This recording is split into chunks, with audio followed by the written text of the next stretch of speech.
Welcome back to Farm Life RC. Today we're going to be opening up some of the casings here for the portal axles, as well as the front and rear diff. I had one of the tires come unglued on my last run here, so I was taking the tire off to get it glued back up. So I'd figured I may as well do a video on the internal gears of the front and rear diffs, as well as the portal axles. There should be some grease in there already, but we'll take a look to see what's in there, and if it needs some more, we can put some more on there. It'll make for a smoother drive, less resistance. It should be better all around. So we'll start by taking the tire off. So to start, just a 7mm socket to get the nut off. And the tire should just pop right off. You might have to play with it a bit. It's coming off for the first time. It's probably going to be stuck onto the hex that's behind there. That's the hex right there, and to get the hex off, it's just an Allen wrench on the back side, one side, and it just unscrews. You can hopefully see there it's coming out, the pin.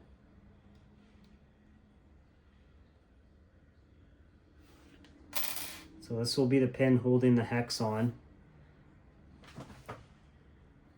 You can see it there. You just make sure you don't lose that, put that aside, and then this hex should pull right off.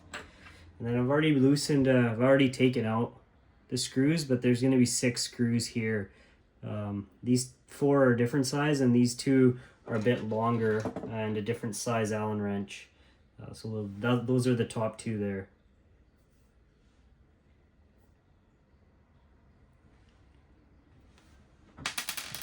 So once that's off of there, this cover will just pull right off. And that shows the inside there. So there's some grease on there. We'll put a little bit more on. Make sure you don't lose that pin. So in mine, this actually came out. You just gotta, I'll show you the inside. It's just, it's not round, it has some cutaways. So you just got to fish that back in there and make it fit. You probably just have to wiggle it around until you find that keyway that it goes into. So we'll get some grease on there and we'll reassemble it all and put it back together, and then you just do the same to the other 3 sides, and then we'll move on to the front and rear diffs. So I've just used my fingers and got some grease on there. There's not a lot, it's just to help with the gear mesh. There is bearings in there as well, so it should work pretty good. And that just came out of this case.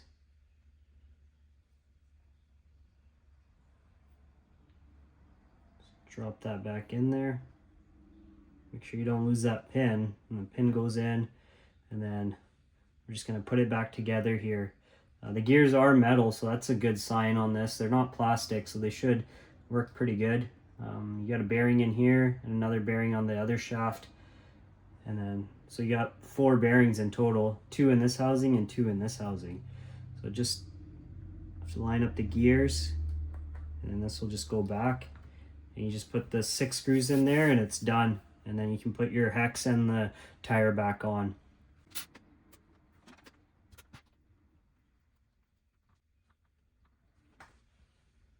Now I'll put the hex back on. So one side has threads and the other side's smooth. And that kind of shows this side has threads and the other side of the pin is smooth. So you want to make sure that you get that on the right way. If it doesn't fit one way, it'll be the other way. You just got to line up that hole, push it through, and then you can snug that back up.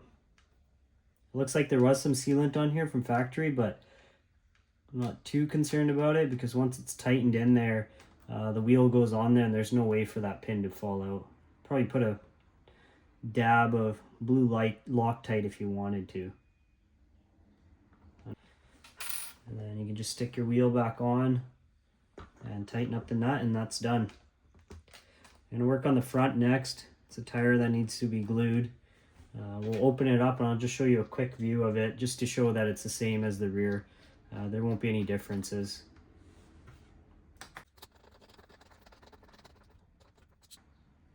So we'll take this front tire off now.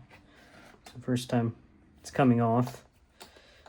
Same 7mm nut.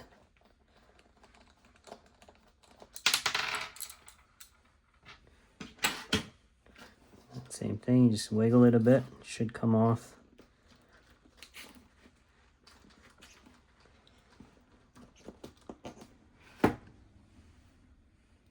It's a hex that lines up. So there's that. We've got the hex, same pin in there, 6 screws, and I'll show you the inside here. It looks like all 6 of these are the same size, not like the rear where the top 2 are longer. So I guess it is slightly different. So same concept, same 2 gears in there. The front actually looks a little bit more dry than the back, so it's probably a good idea I decided to do the front as well. We'll get some grease in there, and it should definitely help with things. I've been through deep water with this thing, and it looks like these portals stayed dry, so that's good. They appear to be sealed off. We'll see if there's any water in the diffs or not. So I'll get some grease on here and button it back up, and we'll move on to the diffs. So before we get too carried away, I just wanted to point out they are sealed bearings in here, which is good. So if water does get in there, they'll stay out of the bearings at least. So I have that greased up. I'm just going to get the cover back on here. So I've zoomed in here. You've got 4 screws to get, this is the front cover. It'll be the same for the rear cover. So you got 1 right here, 1 here, and the other one's down here, and 1 over here. So you take those 4 off, and then the front part of the cover should come right off. So I've got the 4 bolts out, fairly long. So we'll pop this cover off now. It's the first time taking it off. It'll just be this here. See how it looks inside.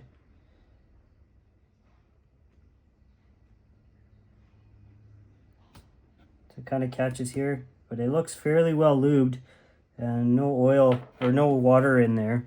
So that's good. I'll give you guys a close up here. Lots of grease in there. So that's a good sign. Just the front portal was dry. This diff looks good. We'll take a look at the rear diff as well.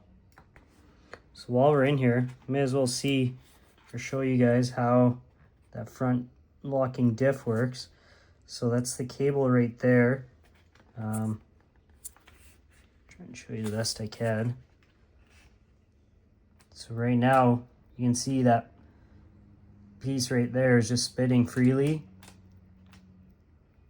So that's an open diff, and if you watch it here, I'm going to lock it. So it's pushed over, but it hasn't locked in yet. So there you go. See, once you move it a little bit, so now the front diff's locked. Those splines are in there, and then if we want to unlock it, you just hit it again, and you'll see that piece slide over.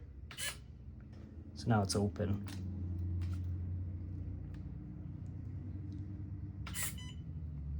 So it's not quite lined up, that's why it's not going over, but as soon as you turn it, see there, it pops right in. And then your dig function is actually operated from the transmission, not here, but your diffs do have to be locked in order for the dig function to work properly. So it is steel gears in here. It's not plastic, so that's a really good sign. It just stops stuff from stripping out easily. So you got metal gears in the portals and metal gears in the diffs as well. So we'll take the rear cover off. I already took the 4 screws out. See how it looks in here. So same thing as the front. It's nice and dry. These are the 4. It'll be very obvious. Looks like it's full of grease in there as well. And it'll be the same thing with the locker there. This arm will just push. It just pushes on there and it'll lock itself. Same idea as the front. So right now it's open. One thing I did notice is this portal here is missing a screw right from the factory, so I'll have to put one in there. All right, so everything's buttoned back up. It's ready to drive. Everything's greased. I turned it on, made sure everything's working good. It actually seems to be less noisy. Both the front portals were dry. There's no grease in there. The rears had a little bit. Both the diffs seemed really good. There was nothing to do there. I just opened it up and took a quick look. So overall, things should be ready to go back on the trails. In the future, I might do a slipper clutch adjustment depending on if I need to open that up, but I'll be sure to get that on video. I hope you found this tutorial helpful. Hopefully some of you can get this done as well. Just avoid the metal gears from wearing out faster, having some grease on them. And make sure you subscribe, like, leave a comment. Let me know if there's any questions, and we'll see you on the next video.